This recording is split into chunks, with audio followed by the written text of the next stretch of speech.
السلام عليكم ورحمة الله وبركاته. أهلا وسهلا بيكم على قناة حلاوة أكلنا مع ندى الحديدي. النهاردة هنعمل مع بعض كشري، كشري مصري طبعا. أحد المتابعين المحترمين طلبوه مني وأنا اتأخرت، أنا عارفة اتأخرت عليكم، بس اعذروني عندي امتحانات والله والدنيا مكركبة فوق دماغي. طبعا كلنا دلوقتي في هذا الموقف. فأنا قلت أول لما هطبخه على طول هصوره. خليكم معايا بقى عشان خاطر اقول لكم شويه كده تريكات حلوه هيخلي طعم الكشري ده احلى من اللي بتجيبيه من بره الف مره. امشي بنفس الخطوات عشان تخلصيه برضو بسرعه. هنجيب ميه مغليه، هننزل فيها ببصلايه وتومتين صحاح زي ما هما، وفنجان من صلصه الطماطم، مش الصلصه اللي هي الجاهزه، الصلصه العاديه بتاعتنا.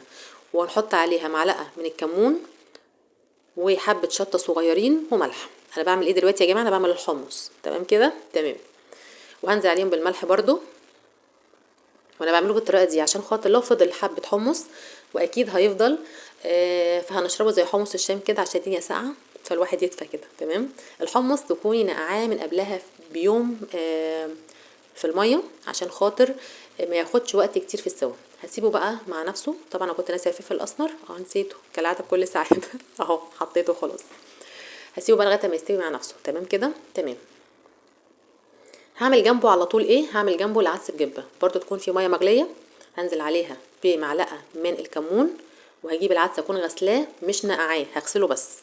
وما تكونيش ما تحطيش دلوقتي ملح خالص، لان الملح لو حطيتيه دلوقتي هيعطل السوا بتاع العدس. تمام. هنحطه قرب ما يستوي، يعني قرب ما يستوي تحطي معلقه الملح وهتسيبيه شويه في الميه، بعد كده تصفيه.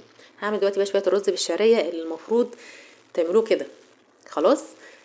بصي بقى، هتحطي كوبايه رز، هتحطي قدامها كوبايه شعريه، يعني بصي بالنص، يعني هتحطي هنا كوبايه هنا كوبايه. انا هحط كوبايتين شعريه، هحط معاهم كوبايتين رز، وبحط مع الشعريه الملح عشان انا نسايه درجه اولى، فعشان ما انساش. هنوصله للمرحله دي في اللون. تمام. يعني حمريه لغايه ما يوصل للمرحله دي، وبعد كده تنزلي بالرز بتاعك وهتبتدي ان انت تقلبيه كويس جدا عشان خاطر كل رزايه تتغلف بالزيت بتاعنا. فكل الرزات تكون مخصمه التانية. يعني ايه مخصمه التانية؟ يعني يكون مفلفله وحلوه كده. تمام كده تمام. هتنزلي بمقدار الميه، ومقدار الميه قدام كل كوبايه رز كوبايه ميه، قدام كل كوبايه شعريه كوبايه ميه. نزلنا بالميه الجميله، هنسيبها لغايه لما يتشرب الميه خالص، وبعد كده هوطي عليه الشمعه، هوطي عليه خالص واسيبه يستوي على الهادي كده. تمام كده. خلصنا الرز، خلصنا الرز. عارفه ان خطوات كتير، بس الاكله تستاهل الواحد يتعب لها يعني يا جماعه والله. حلوه جدا. هنجيب البصل وهنقطعه جوليان، يعني شرايح كده طويله او جوانح. وبعد كده هننزل عليه معلقتين الدقيق وحبه ملح صغيرين، هتقلبيها. وطبعا المعلقه ما بتنفعش معايا، انا بحب انطقه زي ما انتم شايفين كده عشان الدقيق يدخل في كل البصل. هنزله طبعا على طول في زيت مغلي، يعني زيت سخن قوي، ومش هحركه كتير. اول لما ببتدي ياخد لون ابتدي ان انا احركه لغايه ما يوصل للون اللي انتوا شايفينه ده. هتقولي لسه فيه لون ابيض، يعني في بصل لسه ابيض؟ لا، في المرحله دي تشيليه، اول ما يشم الهواء على طول هينشف. تمام كده تمام. هشيله بقى انا مع نفسي اهو. خلاص. حان وقت المكرونه يا جماعه. المكرونه لما تعمليها هتجيبي ميه مغليه، هتحطي فيها شويه الملح الحلوين، وهنزل بقى بشويه زيت من زيت اللي احنا قلينا في البصل. الزيت ده انا هستعمله في كل حاجه دلوقتي، الزيت غالي فاحنا بنحاول ان احنا نوفر. تمام كده تمام. هنزل بالمكرونه، عندي مكرونه صغيره وعندي المكرونه اللي هي الاسباجيتي. خلاص خلاويص اهو. تمام. هنزل بالمكرونه بقى الاسباجيتي. لما تيجي تسوي المكرونه ست الكل هو بالظبط 7 دقايق وتشيليها من على النار. احنا عايزينها الدنتي. يعني ايه الدنتي يا جماعه؟ يعني تكون لسه فيها ما استوتش قوي، سوى الا ربع، يعني استوت الا ربع. مش عارفه اوصل، يكون فيها لسه عضه كده، تاكليها تحسي انها لسه بتعض معاكي. تمام. خلصنا ده. هنيجي بقى للصلصه بتاعتنا. بصي بقى، هتحطي زيت برضو بتاع البصل وتوم وحبه كزبره صغيرين، يعني على طرف المعلقه كده، احنا بنعملش ملوخيه. هنجيب بقى الخل في ايدينا، وفي ايدينا التانية الغطا. هتقولي ليه؟ هقولك دلوقتي. هنحط الخل وتنزلي بالغطا على طول.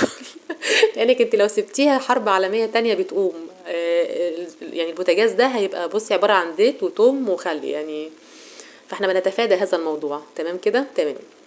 هننزل بعد كده بالصلصه بتاعتنا، وزودي شويه عشان احنا هناخد منها، عشان خاطر هنحط على مين؟ على الشطه بتاعتنا. هننزل بملح وشويه سكر عشان يعني يقللوا الحده شويه بتاعه الخل وفلفل اسمر وشطه صغيرين برضو. بصي بقى اللي هيخلي طعم الصلصه تحفه، حطي بصل من اللي انت محمراه. طعم الصلصه طبعا هيخليه، بصي هياخدك في حته تانية خالص. وهتسيبيه لغايه لما تاخد وتدي مع بعضها شويه، وكده خلصنا الصلصه. هنعمل ايه الدقه؟ معلش يا جماعه، عارفه ان الخطوات طويله بس معلش. هنجيب دلوقتي الثوم، هننزل عليه بشويه كمون، وهننزل بربع فنجان من الخل ونص ليمونه تكون يعني العصاره بتاعتها كتير شويه. بعد كده هنجيب كبشه او كبشتين من الميه بتاعه سلق الحمص. تمام اهو. وكده انا خلصت الدقه بتاعتي، مفيش اسهل من كده. طبعا فين الملح؟ هنقول احنا كنا مملحين الحمص فمش محتاجين نملح الميه بتاعه الدقه. تمام كده تمام. تعالوا بقى معانا ما نعمل الشطه الجباره اللي انا عمري ما عملتها بالطريقه دي. انا عملتها في حياتي مره واحده وقلت ما كنتش هعملها تاني، بس عشان المصداقيه، عشان لما اكون عامله حاجه لحد طلبها مني فلازم تكون خطوات صح.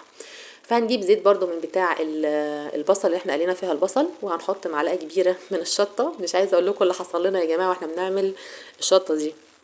كلنا كحينا وكلنا دمعنا وكلنا وقفنا في البلكونه وسيبنا الشقه خالص. والله كانت واصله برضو لغايه البلكونه. فجباره. انا عن نفسي بحب اخد كبشه من الصلصه واحط عليها معلقتين من الشطه وخلاص زي الفل. انا ليه اوجع قلبي وزوري وعيني؟ مش فاهمه أنا. المهم، هي دي الطريقه الصحيحه يا جماعه. هنزل عليها بعد كده بايه؟ هنزل عليها بكبشه من الصلصه اللي انا عاملاها، بس مش اكتر ولا اقل. طبعا ضاعت مني الحته دي لانه انا كنت بحط الصلصه كنت بكح، فالدنيا باظت معايا. معلش، الحمد لله، قدر الله ما شاء فعل. بصوا بقى انا بعمل ليه الرز في الحله الكبيره دي، لان اكيد انا عارفه ان في ناس كتير قالوا انت ليه بتعملي الرز والشعريه في حله كبيره قوي كده. لان بقى في ستات او الناس كلها تقريبا بتعمل ايه بقى؟ بتحط الرز وبعد كده المكرونه وبعد كده العدس وبعد كده البصل وبعد كده الصلصه. لا لا لا، مش بتاعت الحاجات دي خالص. انا بحب كله في بعضه كده وبنقوم بالواجب. انت كده كده هتقلبيه في الطبق، فتقلبيه من الاول في الحله ارحم لك يعني. هنحط اول حاجه العدس مع الرز واقلبه تقليبه حلوه. تمام، دي اهم حاجه. ما تحطيش المكرونه بعد كده تحطي العدس، مش هتعرفي تقلبيه كويس. بعد كده هجيب بقى المكرونه بتاعتي، والمكرونه اكون منزله عليها شويه زيت برضو من الزيت بتاع البصل ومقلباها كويس. طبعا انا بوريكم ان هي لسه ما استوتش قوي، هي سوا الا ربع. هحطها وهقلبها مع الرز كويس، وبعد كده هنقدم الطبق بتاعنا الجميل. يلا بينا. بصوا. والله شكله جوعني تاني. لو عجبك الفيديو بقى اوعي تنسي تعملي لايك حلو، وتكتبي لي تعليق حلو زي كده، وتكتبي لي اسمك فيه لو انت هتشتركي عندي جديده. واوعي تنسي الاشتراك وتفعيل الجرس. طبعا الكشري بتاعي مش عايزه اقول لكم يا جماعه كان طعمه تحفه تحفه. طبعا هتقدمي جنبه الصلصه. انا بحب احط كده بوله من الصلصه عشان اللي عايز ياخد بزياده ياخد، والحمص طبعا والشطه الرهيبه اللي أنا مش هعملها تاني. والدقه. تمام تمام. اشوفكم المره الجايه على خير في وصفه جديده من وصفات حلاوه اكلنا. سلام.